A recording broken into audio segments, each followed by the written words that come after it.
Well, thank you all for being here tonight, and I want to welcome you to the 6th Annual Paul McCarthy Memorial Lecture. I am James Evans. I am the CEO of the Sanibel-Captiva Conservation Foundation, and I want to welcome you all to being here tonight. We have all of our staff there in the back. I'm glad to have them here today. Thank you for all that you do.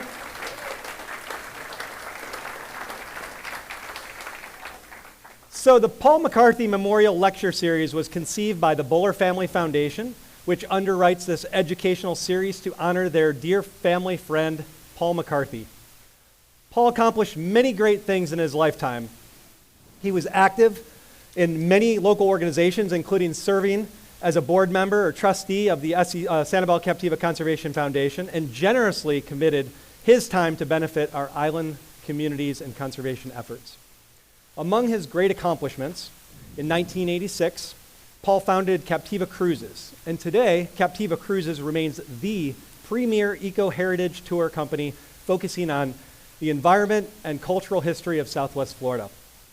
To celebrate Paul's contributions to our islands, each year we try to hold this lecture around Paul's birthday, which is February 6th. So, happy belated birthday, Paul. And, thank you for everything you've accomplished, Paul. You've left an incredible legacy for all of us, and we can't thank you enough. And to honor Paul's legacy, we are also joined tonight by Jack McCarthy, right up here up front, dark blue shirt, and Jack Gublikian, who is also who is Paul's brother-in-law. So very happy to have you here tonight. Thank you so much. And I want to thank the Buller and McCormick families for their ongoing support of this wonderful program to honor Paul's legacy. Most of them are seated up here. We have some additional family members as well, and I want to welcome you all. And tonight would not be possible without their support. So let's give them a round of applause.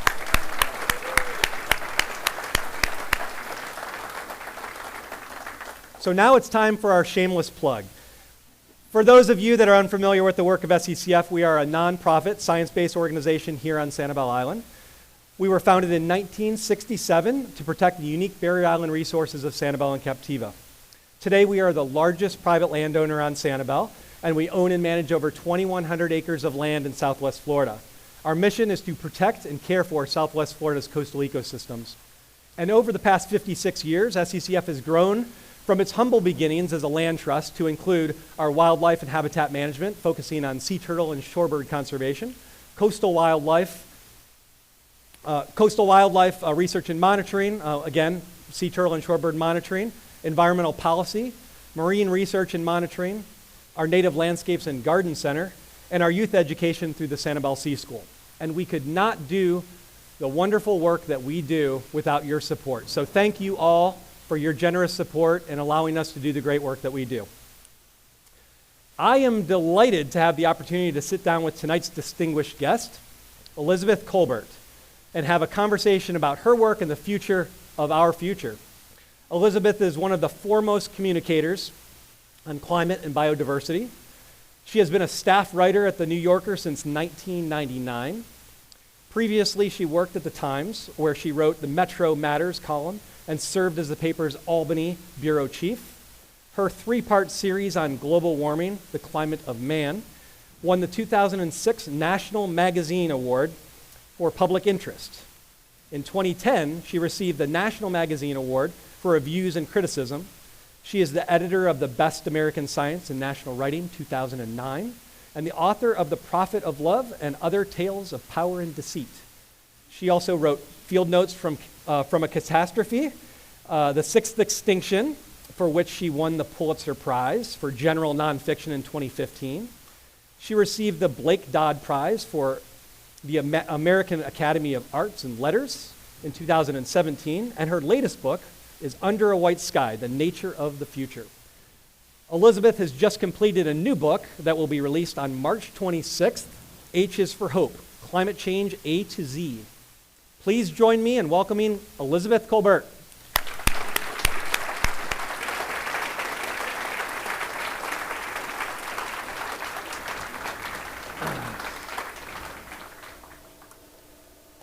welcome, Elizabeth. Thank you for being here tonight with us. Thank you, and thanks to everyone. Can everyone hear me? Way in the back? Okay. For coming out on such a beautiful evening, which I can imagine might have kept people away. So thanks for coming. Yes, we had a beautiful day on the water. We spent time with Elizabeth, with several of our staff members and some of our board members, talking about some of the great work that we do at SCCF, getting you acquainted with some of our work, and thank you for that. I also want to congratulate you on your 10-year anniversary of the Sixth Extinction. Very exciting, and the book is becoming more relevant each day. So if you haven't read it, I would strongly encourage you to buy a copy back there in the back of the room, and more to come on that. So a little housekeeping. Tonight's program will include about a 45-minute or so conversation, and then we'll open it up to questions from the audience. Audience, please be thinking about questions that you might have for Elizabeth, so that when we come to that, you can stand up here, or we'll have a mic that we'll pass around, probably a couple of mics. Jenny, Jeff, and a few others will be getting those mics around to you. But immediately following the program, we will have a book signing in the lobby, and books are available through Macintosh Books back there on the back table after the program. They're available for purchase. So anyway, so we had the opportunity to take Elizabeth out on the boat.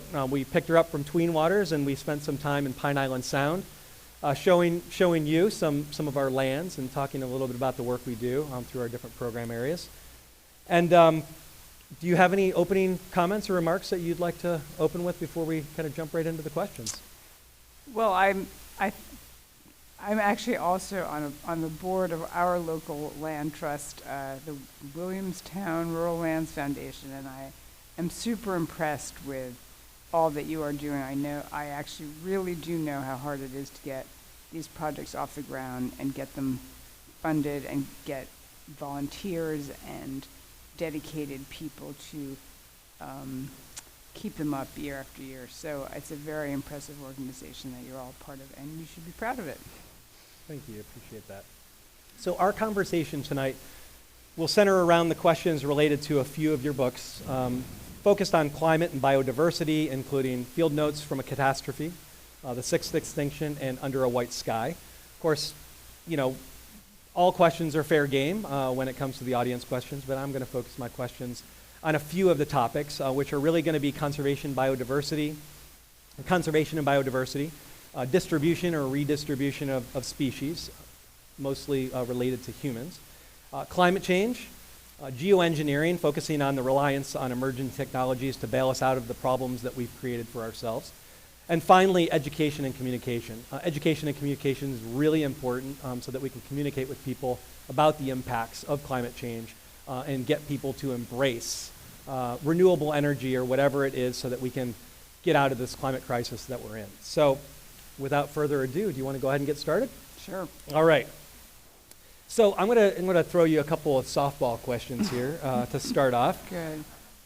So what attracted you to the study of biodiversity and climate science, particularly the role of humans, particularly the role that humans play in shaping our ecosystems and our future?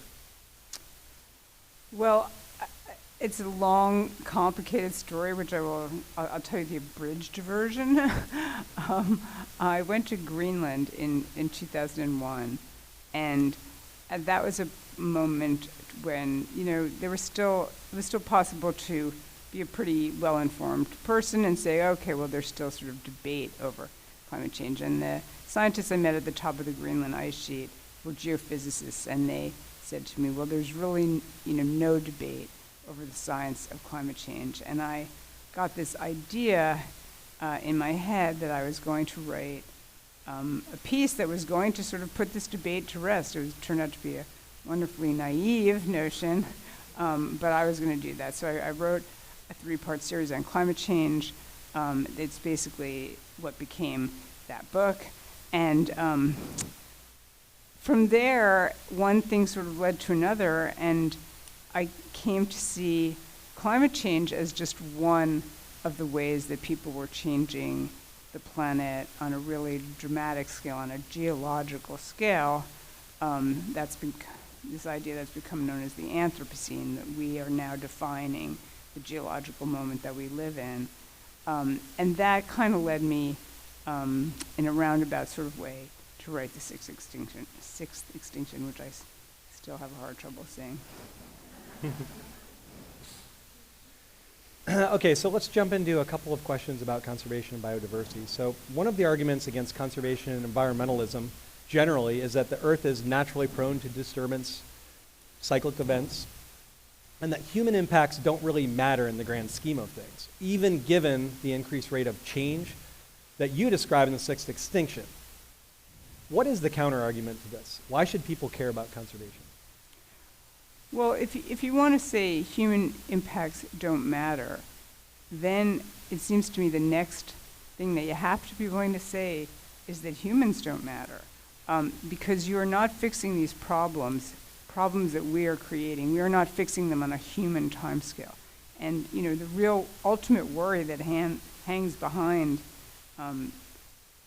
something like the Sixth Extinction, which is not my creation. I did not create that term, did not create the idea. It's very much to be found in the scientific literature these days, is that you can get some very nasty surprises when you start to drive a lot of species extinct. You can get potentially extinction cascades.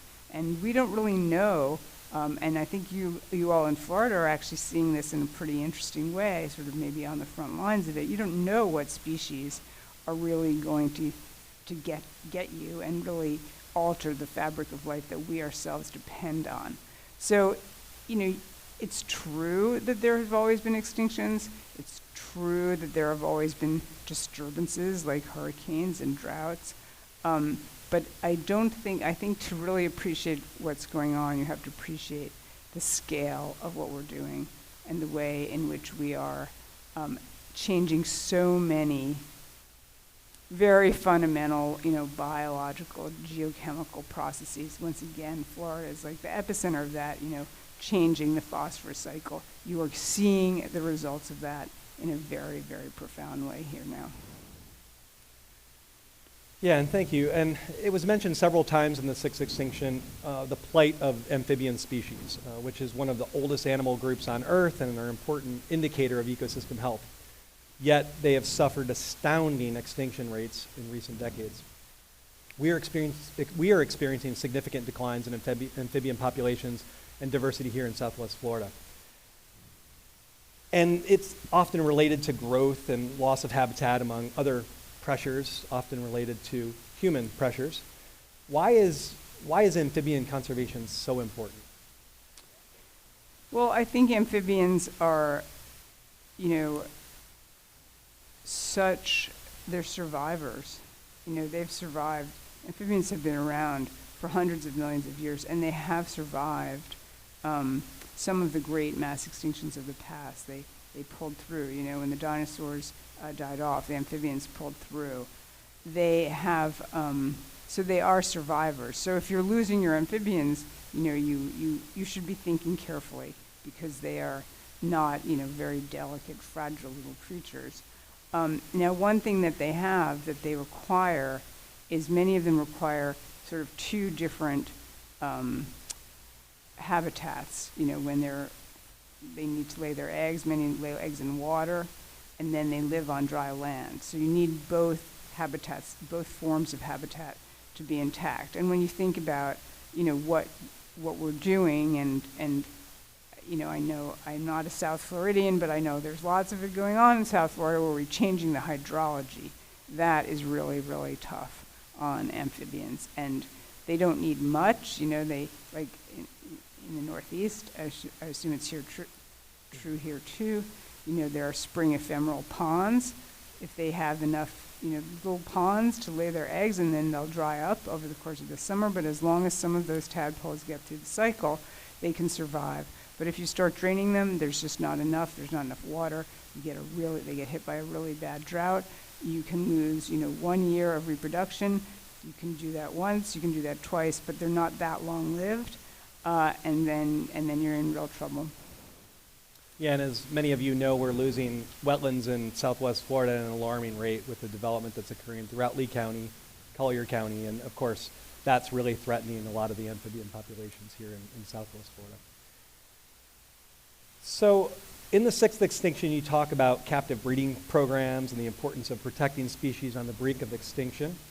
You talk about some of the colorful and creative ways that scientists are trying to save species, and we won't get into some of those. They're probably not appropriate to talk about in an audience of this size. Family entertainment. But you need to read the book. It's excellent. So an incentive for you to buy the book and read the book, The Sixth Extinction. Is it worth the time and expense to save a species in captivity if there is little to no chance that that species will ever be able to be returned to the wild, such as a lack of habitat, disease, high commercial pressure, et cetera? Well, I do think that that's a profound question. I mean, my own sort of prejudice, I guess you'd say, and I suspect it's true of most people here in the room. If you say, well, there's a choice between, letting that creature go extinct or trying to prevent it from going extinct, even though we know the odds that it will be back in that ecosystem providing the function that it did in that ecosystem they're long odds. But I will take one example, one inspiring example, obviously, which is eagles, which were, just when I was growing up, you never saw an eagle. That was because of DDT. Their shells were too weak. They were not reproducing successfully. Now, I saw an eagle when I was coming here from the airport. I see eagles at home relatively regularly. That's just an amazing conservation success story. Now, could you have predicted that when you looked at the eagle population of 1973 or whatever? I'm not sure you could have. So the one thing that, we have a lot of uncertainty. We just have a lot of uncertainty about which creatures are going to bounce back and be able to thrive again, even in a very changed landscape, and which ones are not. If we absolutely knew this creature is not going to be able to make it, should we still try to keep it alive? Well, there are arguments for doing so. Every creature has, a unique genome, and every creature is arguably a unique answer to the very profound question of how to survive on planet Earth. And do you want to lose that answer, even if you're keeping it, under climate-controlled, situation? Might there be, at some point in the future, where that is useful to you or some other creature, something that you learn about that creature? Thank you. And we did have an opportunity to see a rare bird today. In fact, 10 of them. We saw some flamingos, some pink flamingos that were on one of the islands in Pine Island Sound, which was very exciting. So for lots of us who are working in the field of conservation every day, some of these issues feel insurmountable. Do you believe anything can help change this trajectory? How impactful is it for us to confront smaller scale threats to wildlife, for example, depredation, in the face of these overwhelming changes that are happening at a planetary scale? Well, I do think that both are important. I mean, I think that, there are people who are working on on a very, very, from 100 feet view of, let's say trying to change the energy systems in our country, and I certainly applaud that. But we also really need people on the ground fighting to preserve what it is. We could get to this brand new energy system and not have left any of these creatures that we were, doing this all for, although honestly, obviously, we're doing a lot of it for ourselves. And I think it is important to have people working, at all levels. I do think one of the interesting questions that's going to come up more and more as we move forward and is worth, thinking about. It's not like I have a prescription here, but we are going to have pieces of habitat, creatures who rely on that habitat. We're going to have someone want to put in, a lithium mine or something that is a transmission line that people will say is crucial to changing our energy systems and bringing down our carbon emissions and trying to rein in global warming. And those conflicts, good faith conflicts, there are going to be a lot of bad faith conflicts, and there are going to be a lot of good faith conflicts. And I don't know, that there is a clear answer of how those should be adjudicated. So, along with other island conservation partners here on Sanibel, Ding Darling and the city of Sanibel, along with SCCF, have been able to preserve more than 70% of the entire island for wildlife and wildlife habitat. This has likely contributed greatly to the preservation of an endemic species called the Sanibel rice rat. What other strategies do you see for helping people and nature live in harmony with, in Southwest Florida? Well, I think that one thing, that people should really be thinking about is obviously, are there ways to do development in ways that can preserve habitat at the same time? And I mean, the obvious answer to that is yes, that is possible. But it does require more creativity than is often brought to the table when someone comes in and says they want to put in X number of condos or whatever. And, without going into the ins and outs of zoning law here, which I don't even know zoning law here, I think that, and it applies way beyond Florida, it's just that you guys are very, very popular place to be. We should be being a lot more creative. We should be being a lot more creative with where we put roads. We had a conversation this afternoon about how, a single road, not even a very big road, is a huge dividing line. Some species cannot get across that road or won't cross that road. So those are things that we should all, should be taken into account, and probably would lead to places that people would more like to live even, but they do impinge on people's, ability to do exactly what they want. So you get a lot of tension there. Great, thank you. Well, let's move on to distribution, redistribution of species. Of course, humans are really good at moving things around the planet, and you discuss non-native species and how humans are reassembling the world into one enormous supercontinent through all the species we introduce. You refer to this as the new Pangea. Can you discuss the importance of isolation when it comes to species diversity and the impact that humans are having on the distribution or redistribution of species throughout the world? Well, sure. I mean, Sanibel, the Sanibel rice rat is, a really good example of a species that exists because it's reproductively isolated from other, rats.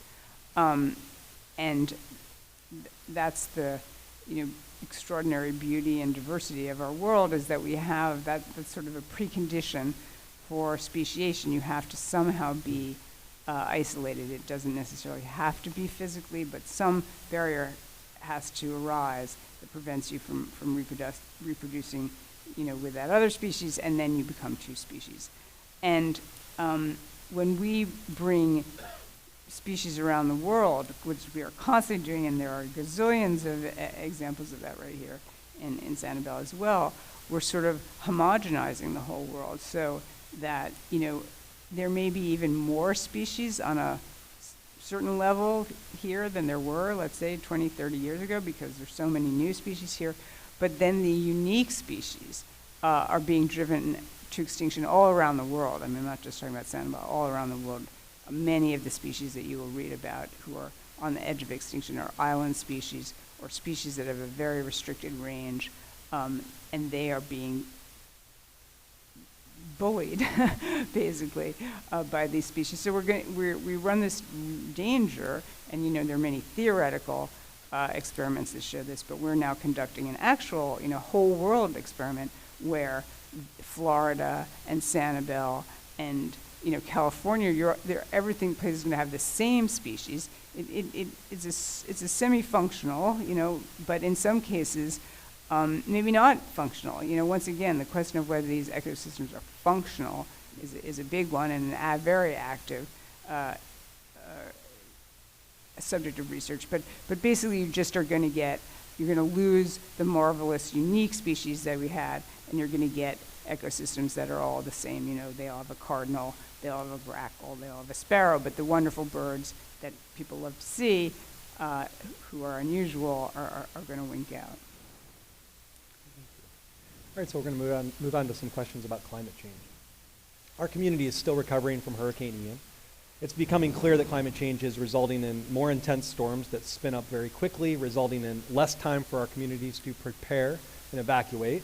In fact, there's a proposal to increase the Saffir-Simpson scale, the hurricane wind scale, to include a Category 6 with minimum winds up to 192 miles per hour. How will climate change affect our weather patterns and future storm events? And I'll just add, how will this be compounded by sea level rise, given that the average elevation here on Sanibel is about 4.5 feet? Yeah, well, I mean, that last part of the question obviously answers itself. I mean, storm surges, Ian was X% worse, and someone has done the math, simply because that storm surge is now riding over sea level rise. And so that makes every storm event more dangerous. In terms of what impact climate change is going to have on hurricanes, that is, once again, a super active area of research. There's, hurricanes require a very particular conditions to form, and one of the things that they require is warm water. Well, as we know, this temperatures this year and right now are off the charts. So if you're looking for warm water, there's no shortage of that, and that's clearly why these storms are spinning up so fast. They have so much energy to gain as they cross this warm water. But hurricanes also do require that you not have too much wind shear, because then they get blown apart. So there's sort of still a debate in climate circles about whether you're going to get more hurricanes. But I don't think there's any debate at this point that you're going to get stronger hurricanes. When you do get hurricanes, they're going to be stronger, because there's just so much more energy in the system. Thank you. What are your concerns about the greatest challenges we'll face in the next decade if we continue on our current path? Well, the list goes on and on. I mean, I think that we are, really at a point, I don't want to sound too alarmist, but we are really at a point of having to worry about a lot of, pretty basic things, worrying about parts of the world that may experience drought that are breadbaskets to the world. We're already seeing a migration crisis. If you add on top of that, and some of that probably is already being spurred by climate change, but if you add on top of that millions and millions of more people who are on the move because they can't make a living where they are, they're subsistence farmers, and for whatever reason it's too dry or it's too wet, they're on the move, and you see the destabilizing possibility. I mean, it doesn't take a lot of imagination to think that there are tremendous estimates, very high estimates of how many people will be on the move in the world owing to climate change, not owing to war, and how politically destabilizing that will be. What do you see as the longer term consequences of failing to address climate change, particularly for Southwest Florida? Well, that's a pretty easy one. I mean, Southwest Florida will not exist. That's uplifting. That's what? That's uplifting. Yeah, for failing to address climate change. I mean, this, sea level rise projections will, if we keep going on a certain trajectory, sea level rise. And I'm not saying sell now, but sea level rise eventually will overwhelm very low-lying parts of Florida. You can see old paleo maps of Florida when sea levels were higher than today. It was a much skinnier, little creature. And when in the middle of the Ice Age, it was a much fatter creature. So, sea levels have affected the history of Florida very, very profoundly. So let's talk about ocean acidification. So Sanibel is the shelling capital of North America. People come from all over the globe to go shelling on our beaches. Do you have any insight into how ocean acidification will affect the abundance and diversity of mollusks in our oceans? And what does this mean for our tourism-based economy and the ecology of our waters? And we may need to explain ocean acidification. Yeah. So ocean acidification is sometimes called global warming's equally evil twin, and it's a product of the fact that a lot of the carbon dioxide that we emit, by the usual things that we do, it gets absorbed very fast in the surface waters of the ocean. And when water dissolves in, when CO2 dissolves in water, it forms an acid. If you're drinking, some of this seltzer right now, you're drinking it, carbonic acid. It's a very weak acid, but it's still an acid. And if you dump enough of it into even a body of water as huge as the oceans, you change their pH. And we are changing the ocean pH. That has been measured very, carefully. And ocean acidification has, potentially just tremendous ramifications for marine creatures. We work really, really hard to keep the pH, so the acidity of our blood, within a very, very narrow range. If that figure deviates too much, you are in the hospital. So these creatures that live in the water and are separated only by, this very thin membrane from this ocean water, some of them have the ability to regulate their pH pretty well, and some of them don't. And as the pH of the water changes, a lot of things become more difficult for them. And one of the things we know becomes more difficult is for those marine creatures that need to produce shells, the shells that are all over the beaches on Sanibel, out of the mineral calcium carbonate. That just becomes harder owing to the chemistry of it. And so the question of how ocean acidification is going to ripple through the system, it's a huge worry for people who work on coral reefs, which seem to be pretty sensitive to ocean acidification. So let's move on to geoengineering, a fun topic that's really discussed in depth in Under a White Sky. So in Under a White Sky, you talk about how natural systems have been altered to meet the needs of humans, which often leads to the creation of bigger problems down the road. One of the examples you give in the book is how the Army Corps of Engineers operates the Chicago River and the compounding problems associated with managing that system. We have a similar situation here in Southwest Florida, in South Florida actually, Central and South Florida with the Kissimmee, and here in Southwest Florida with the Caloosahatchee Waterway, which is also an Army Corps of Engineers project. The rivers were straightened to drain the land and provide flood control for agriculture and development, resulting in unintended consequences similar to what you described in the Chicago River. There's a quote from your book that I would like to read. And so we now face a no analog predicament. If there is to be an answer to the problem of control, it's going to be more control. Not so much the control of nature as the control of nature. This seems to be a ubiquitous statement when thinking about many restoration and conservation projects. Do you see any way out of this self-perpetuating loop? Well, that was really, the question at the heart of the book. The first chapter, which you alluded to, is about the Chicago River. There are probably folks from Chicago in this room. The Chicago River was reversed a century ago, more than a century ago. So it used to flow into Lake Michigan. And the problem was that Chicago was also dumping all of its sewage into Lake Michigan. And so it was, getting a lot of waterborne diseases. And it was decided, the city fathers at that time decided something's got to be done about this. We've got to prevent our sewage from going into our drinking water. And as opposed to, working on putting your sewage somewhere else or whatever, they decided, well, no, we're just going to reverse the river.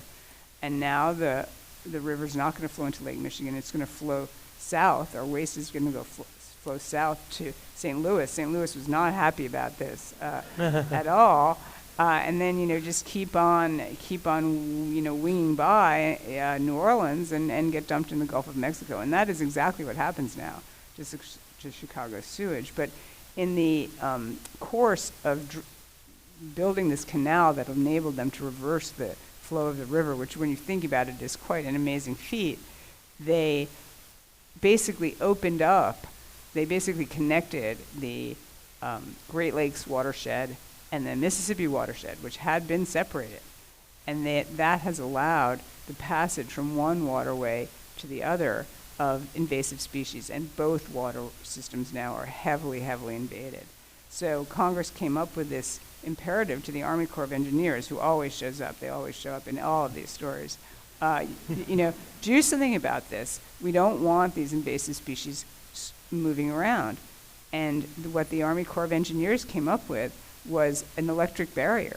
I mean, they literally are pulsing water through this waterway to try to discourage fish from moving across it.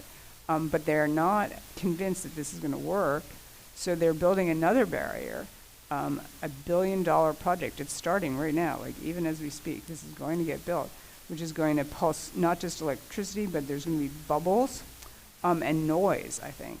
And someone described it to me as the disco barrier. And it's so crazy. I mean, it sounds crazy. It's so crazy that it's true. Would you mind just discussing a few of the other geoengineering topics that you address in Under a White Sky, which the name of the book, Under the White Sky, is this idea that we'll somehow come up with a plan to block out the light from the sun to address climate change, global warming. Would you mind? Sure, yeah. And in fact, any of you who are Wall Street Journal subscribers, yesterday there was a piece about some of these schemes and how people were, trying to actually, move them from the drawing board into the real world. But the major scheme involved in geoengineering, or sometimes called solar radiation management, is that, if you put a lot of carbon dioxide into the atmosphere, it warms the earth. It just has that heat trapping property. And how could you counteract that? Well, the other way we're warming the earth is sunlight arriving. So the sunlight arrives, warms the earth, and actually the CO2 sort of traps a lot of it from leaving the earth. So what if we just let less sunlight hit the earth? We're sort of dimming the earth. And you could do that theoretically, by spraying some kind of reflective material in the stratosphere. And the reason that we know that this works is that's what a volcano does. It emits a lot of sulfur dioxide, and then the sulfur dioxide is sort of sticky. It forms these sticky little droplets that are very reflective. And so that's why after you get a major volcanic eruption, you get beautiful sunsets, and you also get a slight diminution in the global temperatures. But if you put a lot of it up there, presumably you could get a bigger diminution, but then your sky would start to turn white, and you'd literally have less direct sunlight, and it would have all sorts of tremendous implications. But these are the kind of schemes, as emissions continue globally. I will say emissions in the US are going down, but globally emissions are still rising. You're going to hear more and more about these kind of crazy out there proposals, because the world is going to keep heating up. I mean, here's just the unfortunate fact. The world's going to keep heating up until we reach, net zero, basically zero emissions. So let's move on to education and communication. So your work often delves into climate change and environmental degradation. How can we effectively communicate these complex issues in a way that motivate people to take action? Well, I think that the kind of work that you all do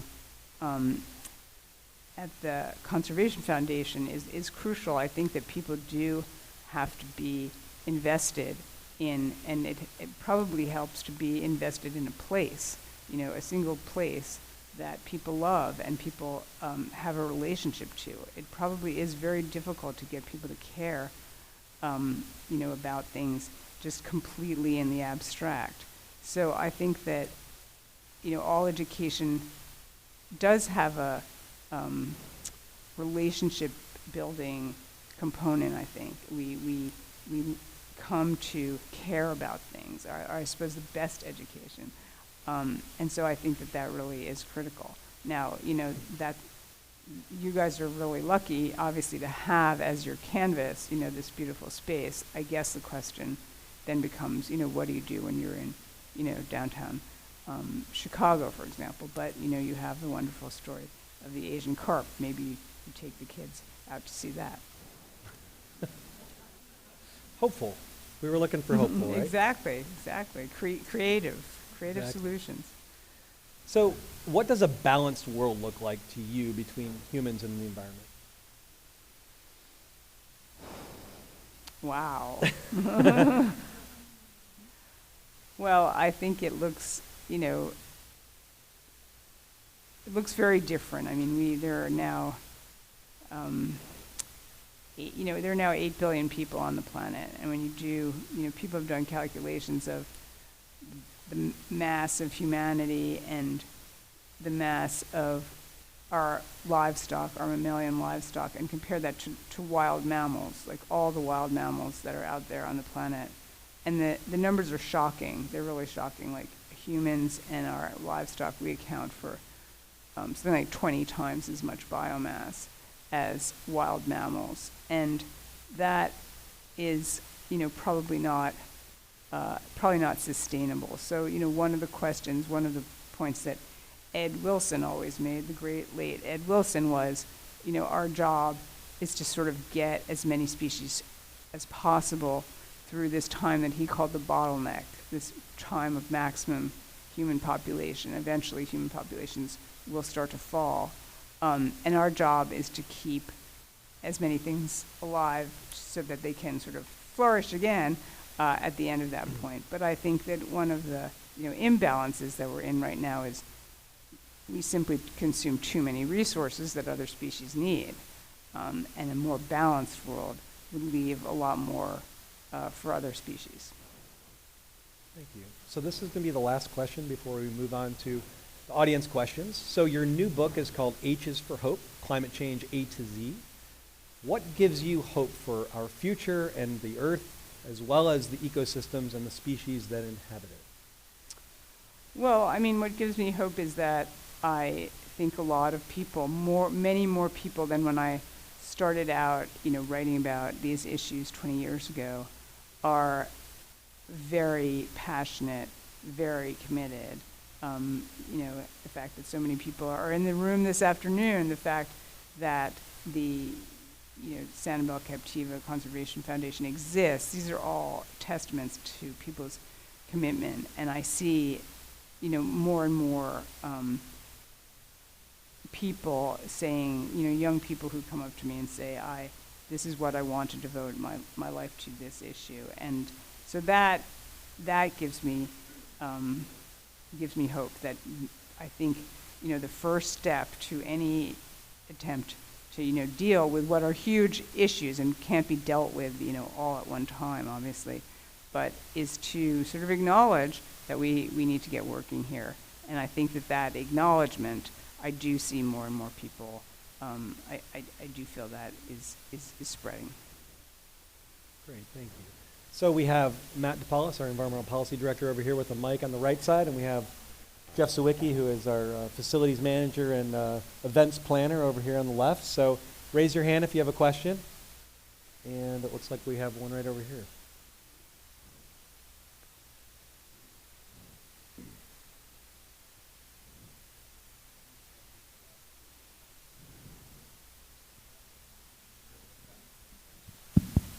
There we go.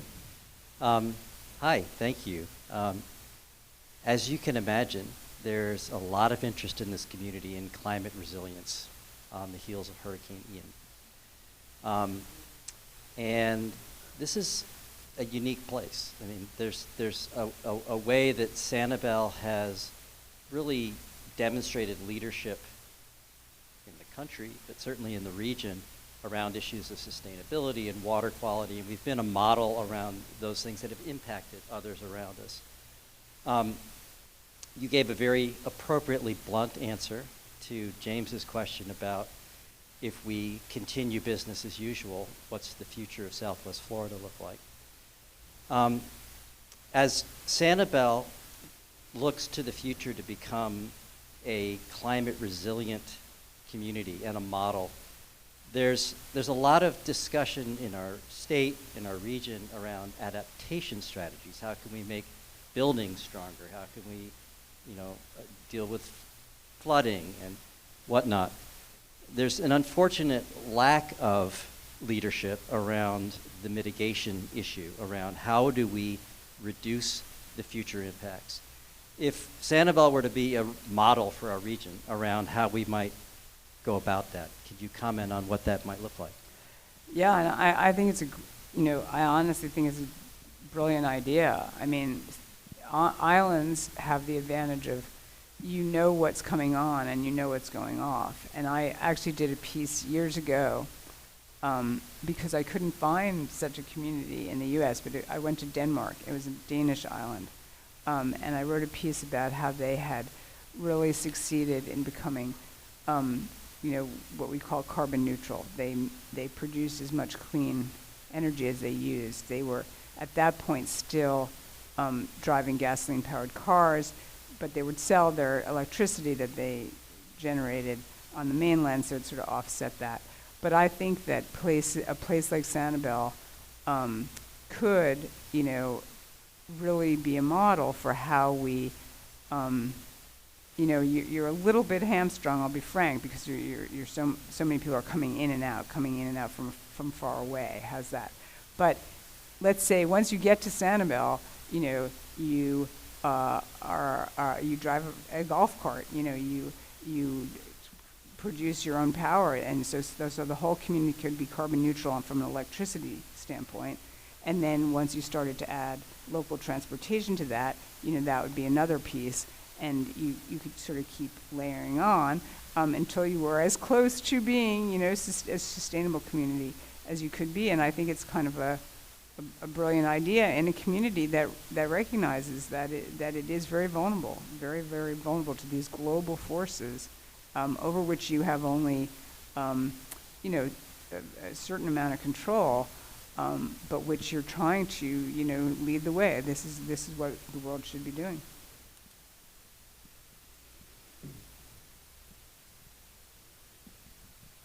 You mentioned the bottleneck that we have to live with. There was an article in the New York Times recently about population, and I don't remember the exact figures, but something like in 100 years, the population will be 25% less. How much of that will help the long-term issues we're dealing with?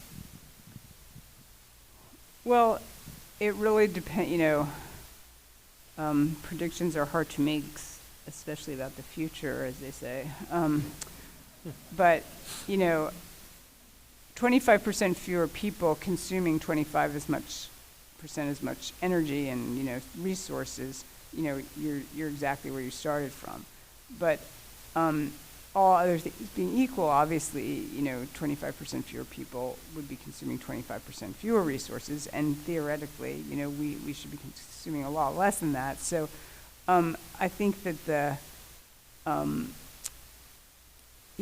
point that Ed Wilson was making, he had another very memorable line. He said that human population growth over the last century or so, I can't remember the exact time period, had been more bacterial than primate. We have just had this amazing population growth over the last several decades that probably no large mammal in the history of the planet has ever accomplished. And that has, serious implications. We're not exactly apex predators, but we're very big predators, and we're very big consumers, and that shifts ecosystems pretty fast.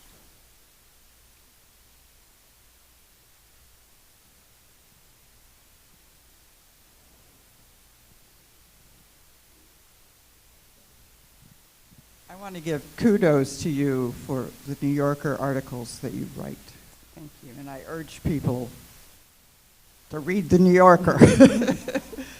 I recently read your article on phosphorus, and I wish you'd talk a little bit about phosphorus because it affects us because of red tide and toxic algae and coming down the Caloosahatchee and Lake Okeechobee.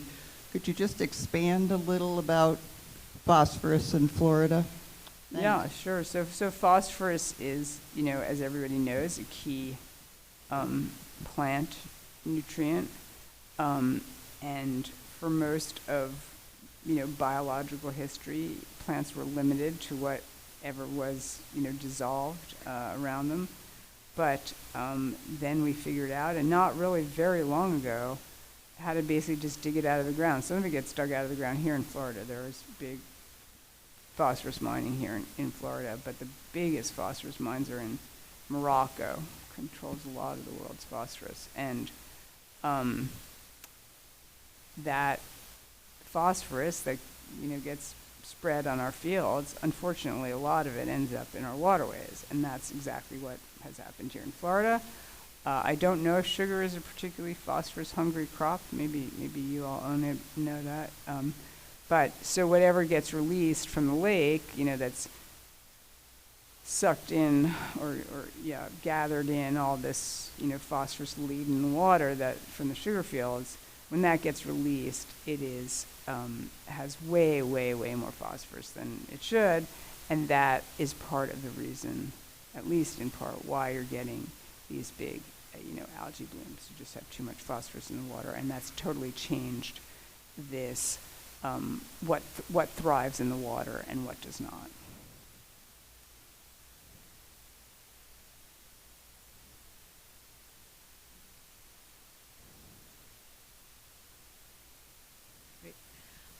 I think probably what I've experienced since Ian in looking at our own area is the number of places that have been bought up to be purely year-round rentals, or the RBO type stuff. And I have the wonderful situation of I live in New Hampshire on Golden Pond, also known as Squantum Lake. But what we've seen there in conservation over the last 15 years is a lot of the properties turning over and getting smaller, and so that but then they become more rentals, and so we've basically had talked about it there is owners conserve the environment, renters consume the environment, and they think when I pay money, I don't have to go in at sunset, and we've got bigger boats, faster boats, bigger engines, more abuse. And so it's just, how are we going to deal with what is this potential change? For Sanibel, we tried for a decade, how do you work with renters to have a conservation mindset? They go off the trail, it's just there's trash. So it's a different thing, and so it's like, this is coming. So what do you think? I think it's a really difficult problem because of the,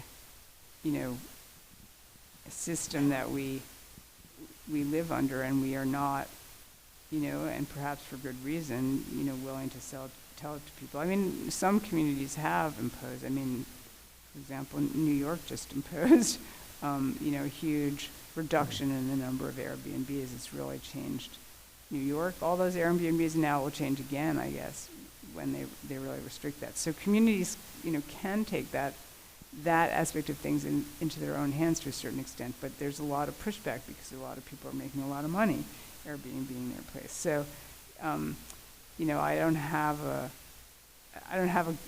good answer for that, but it kind of gets back to what what communities value and to what extent they can translate those values into workable, local rules and regulations. And that's a tricky one, something we were talking about all day today, about how hard that is, how hard it is in the state legislature and things like that. And I'll just add to that. So here in Florida, unfortunately, the government closest to the people, which is here on Sanibel, is the city of Sanibel, as our local government, is being preempted almost, it's probably being preempted by a bill that was put through the legislature today, actually. But every time we turn around, we're being preempted. Local governments are being preempted from adopting rules to restrict, short-term rentals or Airbnbs and things like that. So it's really it's a serious problem here in Florida, where the state doesn't like the federal government telling them what to do, but they have no problem telling the local governments what to do. And it's something that we need to address, and the only way you can address it is by voting the right people in office that won't continue to take away your local rights.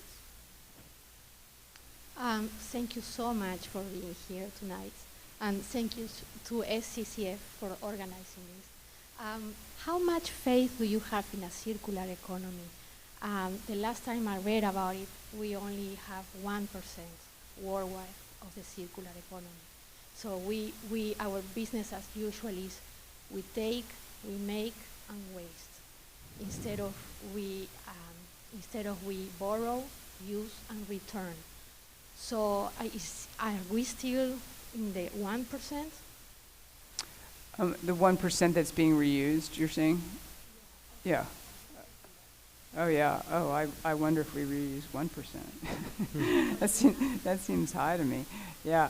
No, we're a complete, throwaway economy. And to the extent that we're not a throwaway economy, we ship it off to somewhere else. Like all of our e-waste is going to Africa, where people are, taking apart the wires and cutting out what's useful and chucking away the rest. And,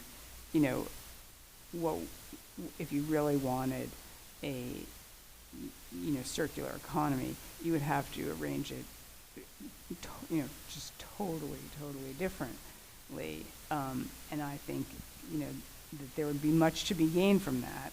But once again, it's got to come from, either just an enormous groundswell from, people, or some of it has to come from the top, from the people who are making this stuff, But a lot of what you see, and this is another pet peeve of mine, I'll give you, is there's just a lot of greenwashing. There's just a lot of this, this is 10% recycled content or whatever. But I'm not saying that they're lying, but there's a lot of efforts to make things look like their ecological impact has somehow been improved. Perhaps that 10%, what they had to do to make that 10% recycled content was even worse than not using it. So there you have to kind of, unfortunately, the devil is in the details there.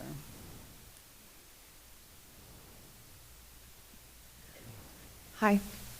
You talked about how, or if we can develop while still preserving species, and you were talking about how we would need to be more creative in the new development.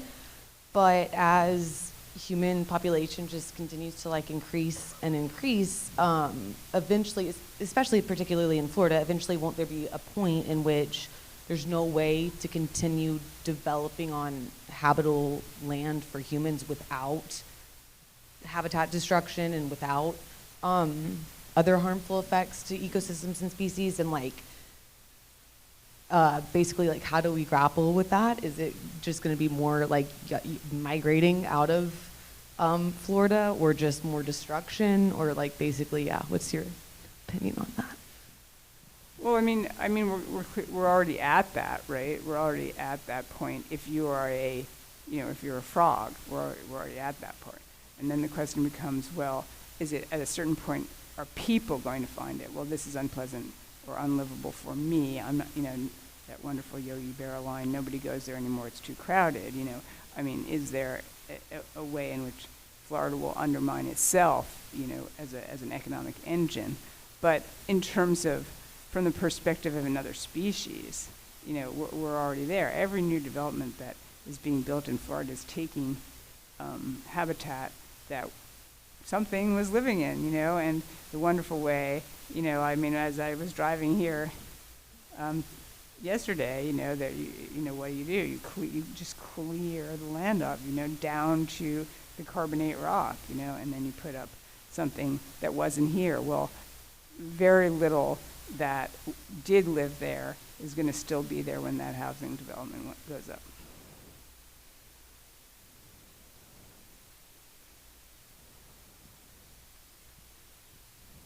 Yeah, so my question was more about science communication. So I felt like Under a White Sky was a great testament to the uncertainty of human actions when working with nature. But a lot of climate science and research is based off of modeling, which as scientists we know comes with a lot of uncertainty.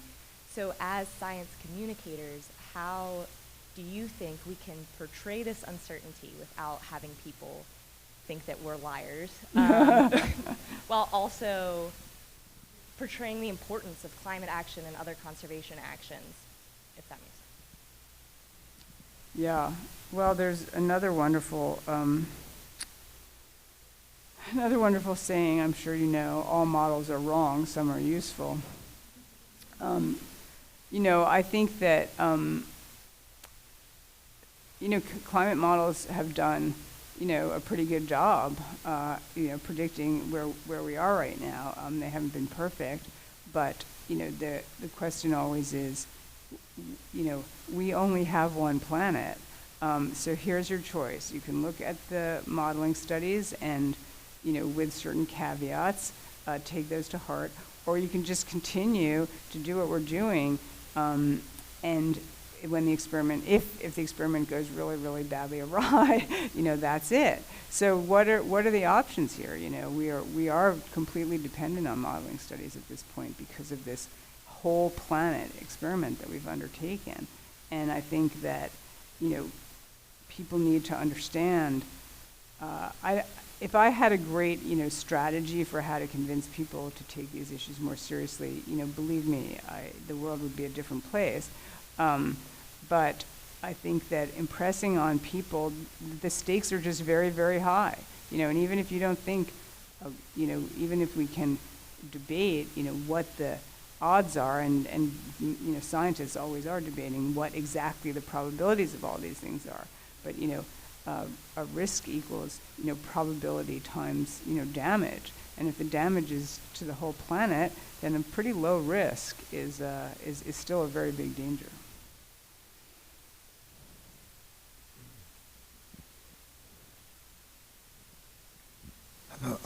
Would you be willing to discuss the relationship with these new hurricanes and the insurance industry? Yeah. Well, we were talking about this today. Yeah, I'm very interesting. I'm collecting hurricane insurance stories. So, I think that that's where people are going to, that's where the rubber is going to hit the road to a certain extent. And I'm kind of astonished to think, I was hearing about, this huge new development they want to put on Captiva, and thinking like, well, who's going to insure that thing, So, people being hit with, I can't tell you how scrupulous or unscrupulous, your insurers are, but obviously as risk goes up, insurers are going to price that in, and maybe they'll price in a little bit extra for themselves too, absolutely. But, that there's only one way that insurance rates, I think, in this part of the world are going, unless there's many years of quiet, maybe eventually rates would go back down. And maybe if we find that, as the world warms, there are actually fewer hurricanes, maybe rates would go back down. But I think for the next several years, for the foreseeable future, you're going to see big rate increases.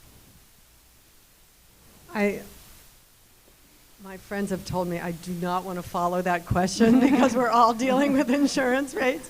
But let me thank you, first of all, for the extraordinary work that you do, both of you, in your lines that help amplify the important issues of the day. And to the bowlers, I don't think there could be any more worthy tribute to Paul and his legacy.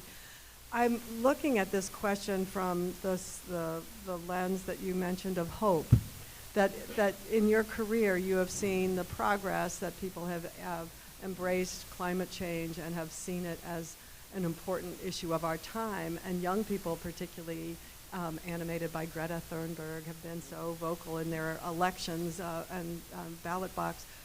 Is there, in your observation, is there a city, state, community, country that you think is really embracing a sense of urgency? Not just the progress, but a real sense of urgency around the issue of climate change? Well, I would say that, the EU, which just passed a very, very ambitious climate goals, is sort of, has always been the group pushing these conversations forward. Now, they are also facing a lot of pushback, a lot of protests you've seen recently, maybe of, farmers. Those have a kind of pushing back against some of these regulations component to them. But I think that the Europeans, probably led by the Germans and the Danes and the Swedes, are probably the. That doesn't mean that what they're doing is always right, and it doesn't mean that that they've always accomplished what they claim they're going to accomplish, but at least in terms of setting goals and timetables, they are the most out there.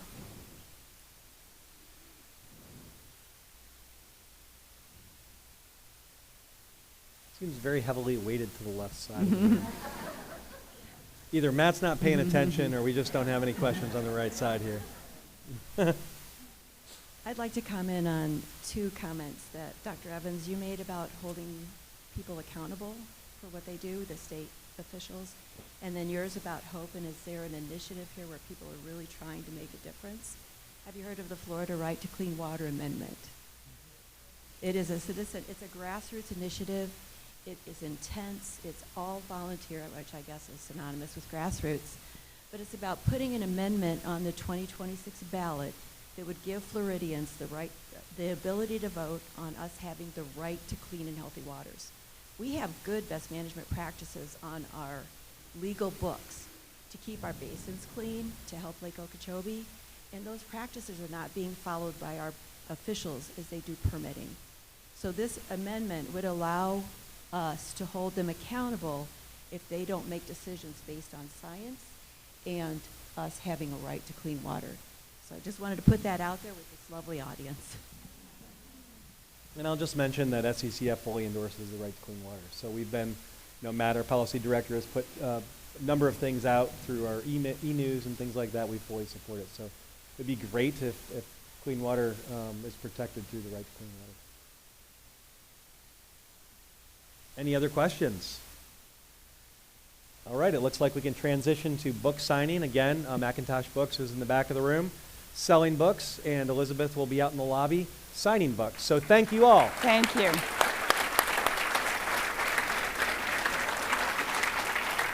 Thank you so much. Thanks.